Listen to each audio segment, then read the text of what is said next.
c'est le drum sampler. Alors là, j'ai pareil, quand j'ai testé ça, je me suis dit, il faut absolument que je fasse un peu de temps là-dessus. Ça durera peut-être un peu plus longtemps que d'habitude aujourd'hui, même si on a eu des fois des séances très longues. Non, alors le drum sampler, bien sûr, n'allez pas le chercher. Donc dans Instruments, vous allez voir drum sampler. L'idée, c'est pas de le mettre comme ça sur une piste. L'idée, c'est qu'il va se retrouver dans un drum rack. Donc une petite astuce, normalement, dans votre drum rack, quand vous allez chercher dans batterie, par exemple, des one-shot, hein, j'ai cliqué ici sur one-shot. Après, je vais aller chercher kick d'abord. Voilà, pourquoi pas acoustique.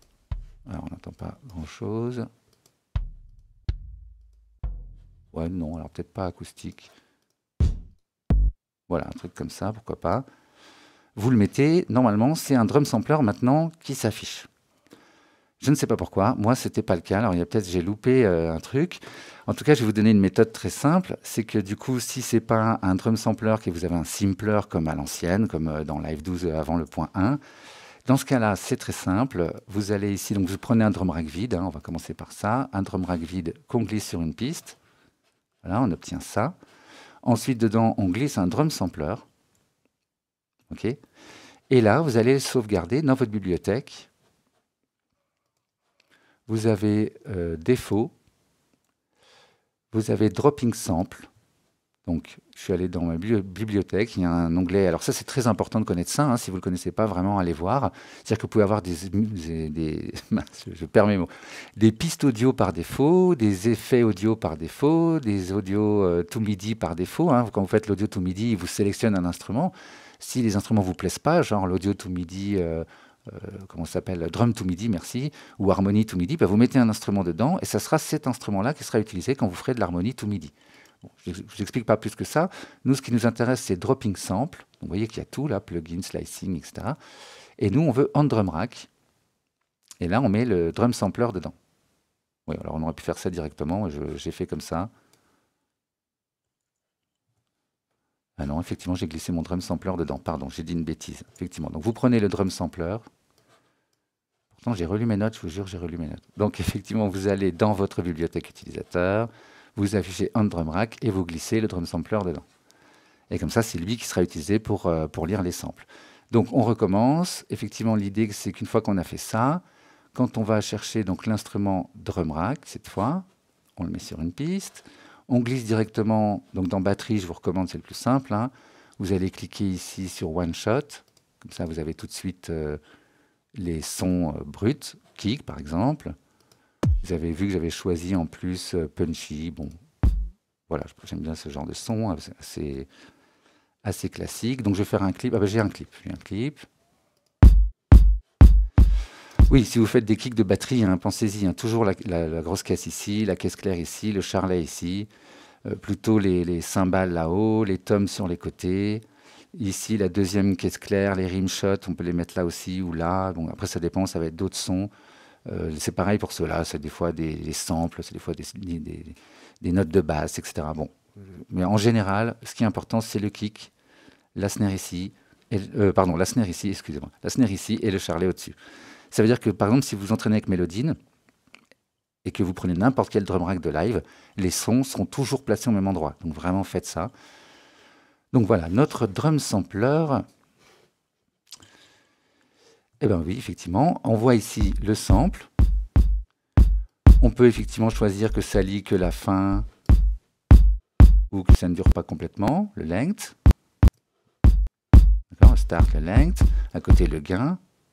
Bon, basique, hein, on connaît ça. Vous avez l'attaque, pareil, qui va adoucir.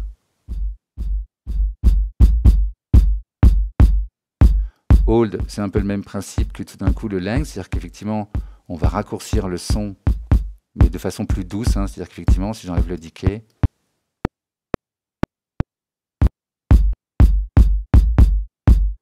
c'est plus doux que si effectivement je fais ça avec le length. Là, on entend un clic à la fin. Donc voilà, si vous voulez raccourcir votre son, n'utilisez pas forcément le length, mais plutôt le hold et le decay. Le decay qui fait un fade out, le hold qui maintient le volume à son maximum. D'accord ? Donc là, ça maintient le volume à son maximum pendant 60 millisecondes, et pendant 224 millisecondes, ça fait un decay, donc le volume baisse tout doucement. D'accord, donc vous pouvez comme ça déjà modifier beaucoup votre son. Tiens, je vais le raccourcir. On peut bien sûr le transposer. En centième de ton ou en demi-ton, là c'est en demi-ton, hein, on connaît ça dans live, c'est toujours pareil. On double-clique pour remettre à 0, ça aussi c'est très standard. Mode gate ou trigger, tiens j'ai oublié, ah oui voilà, ça c'est génial. En fait regardez, ça permet effectivement de jouer avec la composition. Donc j'ai mon kick qui est ici. D'accord, les notes sont un peu toutes la même taille, et là je vais en raccourcir certaines. D'ailleurs, je vais rallonger le son pour qu'on entende bien. Effectivement, je vais mettre ça à fond. Bah, le hold est plus utile parce qu'effectivement, ici, j'ai mis sur gate. Et donc, ça veut dire qu'effectivement, il fait durer le son de la durée de la note.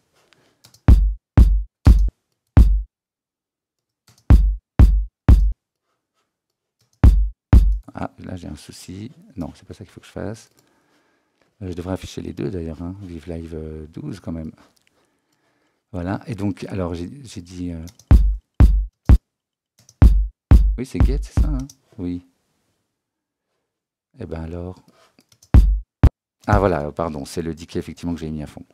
Donc voilà, ça veut dire que le son va durer la durée de ma note. Je vais raccourcir celle-là.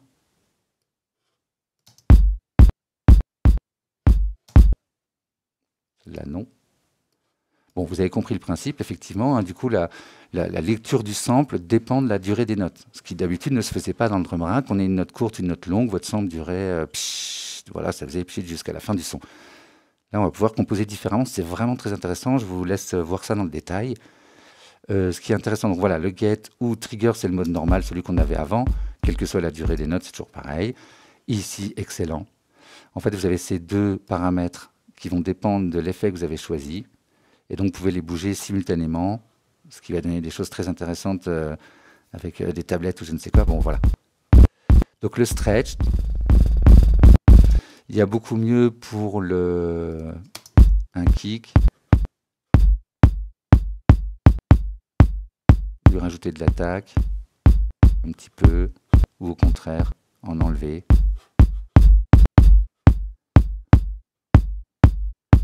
Vous avez notamment aussi le sub oscillateur.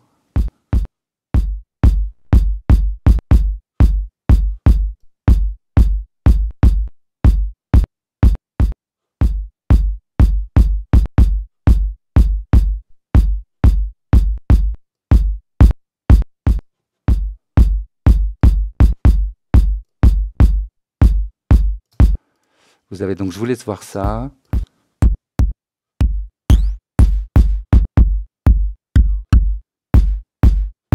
Donc on peut vite obtenir des sons très intéressants. Alors le loop, ce serait plutôt sur une snare, si je devais chercher... Ah oui, je ne voyais pas mon navigateur. Donc effectivement, une snare ici. Oui, voilà, pourquoi pas. Regardez, alors là, vraiment, le loop, par exemple, est vachement bien. On voit à gauche ce qu'il fait. Hein. Alors on n'entend pas la snare. Tiens, il me semblait que j'avais mis des coups de snare quand même. Ah, je ne l'ai pas mise au bon endroit. Ah oui, oh là là. Pardon, c'est ici.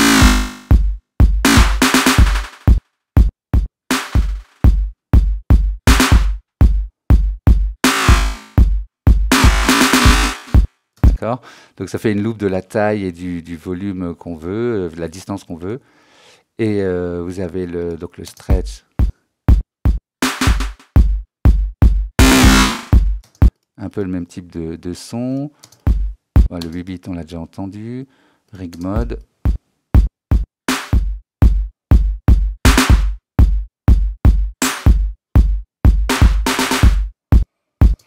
Donc voilà, vous avez vraiment moyen.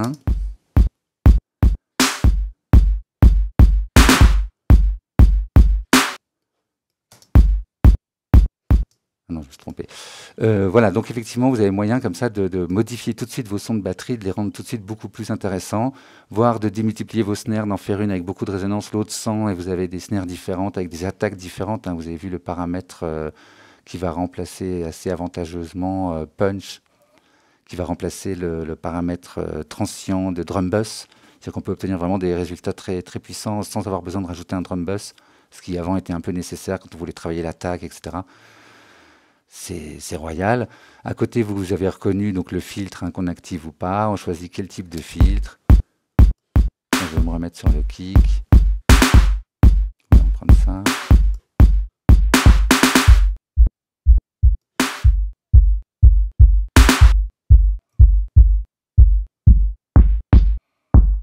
Et la résonance, vous connaissez ça, hein, il fait une bosse à l'endroit de la coupure pour faire résonner la fréquence qui est présente juste avant l'endroit de la coupure.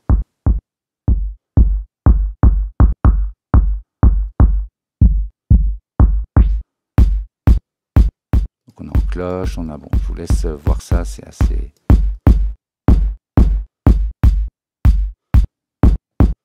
Bon, voilà, je vous laisse aller voir. Hop, j'envoie des recherches. C'est pas ça que je voulais faire. Donc le volume, basique, hein, gauche-droite, le panoramique. Ça, c'est un paramètre très intéressant. C'est effectivement, ça peut réagir, votre son peut réagir plus ou moins à la force avec laquelle vous avez appuyé, qui correspond dans le clip à la vélocité. Si je vous mets le clip au-dessus, vous avez ici des paramètres chance, etc.